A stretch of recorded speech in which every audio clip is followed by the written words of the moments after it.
2 days after Christmas, thousands will descend on a rural hamlet north of Brisbane for one of the world's largest folk festivals.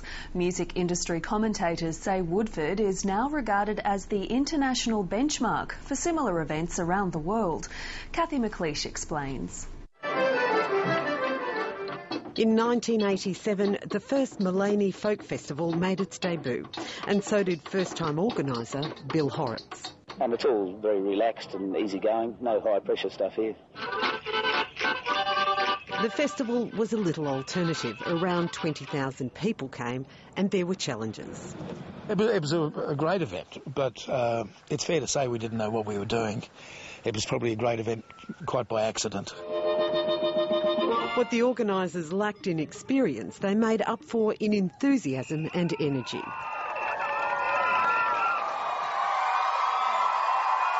How's it going, Woodford?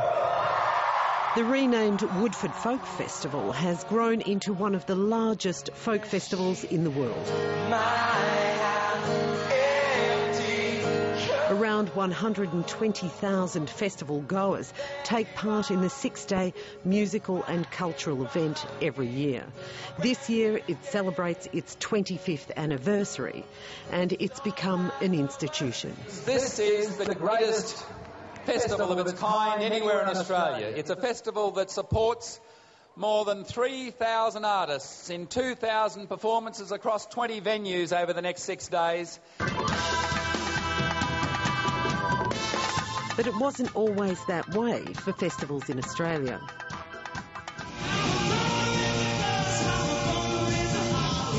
The festival circuit got off to a thrilling, if rocky, start in the 60s, inspired by Woodstock. When the film Woodstock went around the world, people in far-flung places, such as Terra Australis, said, "We want some of that."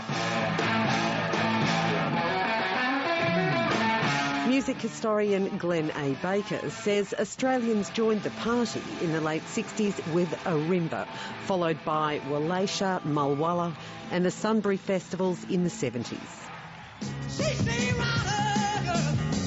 In fact, to put on a rock festival in the early 70s was a tempestuous undertaking. The fact that there was 3 Sunburys was pretty amazing. Generally, you would get one festival and then, litigation for years afterwards.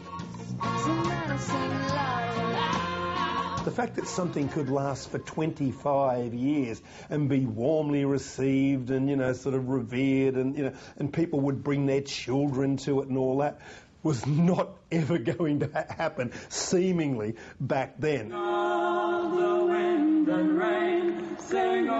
For 2 decades, the festivals did start to die out, but the pause was temporary. And there's an incredible choice now. I mean, you can go to the Byron Bay Blues Fest, or you can go to, Splendour in the Grass, or Day on the Green. Festivals are a huge thing in Australia at the moment.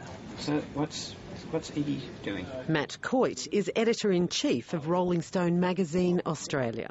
Festivals are now so popular that the magazine produces a dedicated edition to cater for the growing market of festival goers. Every year, the volume of festivals that are appearing on the calendar is increasing. It's not just music that's drawing the crowds. He says Australians have a love affair with the outdoors and festivals have become a rite of passage. A lot of the festivals selling out before the entire lineup has been announced. They've become real juggernauts and they're pretty much untouchable now, just because they've got such a long lineage and there's so many people who've been to one and know exactly what they're in for. Australia may have followed America's lead in the 60s, but now our events are regarded as the international benchmark. They are the blueprint for successful festivals overseas. I think Australia did it really well straight off the bat.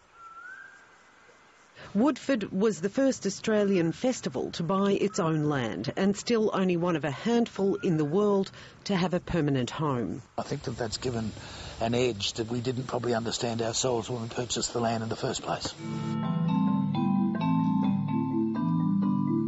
The Woodford Folk Festival is a not-for-profit organisation run with the help of almost 3,000 volunteers. It's taken festivals to a much larger scale. The festival itself has a daily population of around 20 to 22,000 people, and the infrastructure that underpins that is larger than most country towns, but the expense of that and putting that in and building that over the years has kept us very close to the bone and has caused us significant stress over the years on a financial basis. The festival itself, on the other hand, has continued to grow and emerge.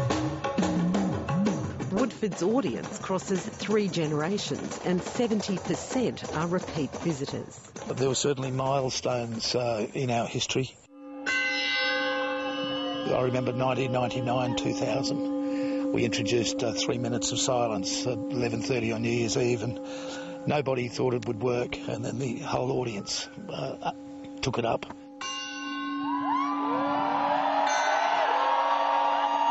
So there's milestones like that, and I think this year is probably another one of those. There's always been a sense of drama and brinkmanship about how we've put it together, and while I suppose you could say we could have done it better, we're still here.